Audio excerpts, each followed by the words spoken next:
Hello guys, in today's video I will be showing you how to fix Mobile Legends uh, Mobile Legends keeps stopping problems. So the answer is easy. Just go to the settings and then scroll down to the apps section and then go to the search and search Mobile Legends and then go to the storage, and here you will find this clear cache option. Click on it. Now you can go check it if it worked, and if it didn't you can try to restart your phone or turn the Wi-Fi off and on, or the Bluetooth or the airplane mode. Also, you can try to clear data, but be careful. If you clear data, all these applications data will be deleted. This includes all files, the settings, the accounts, the databases, etc.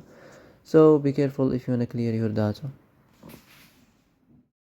And that's it for today's video. I hope this is the answer you've been looking for.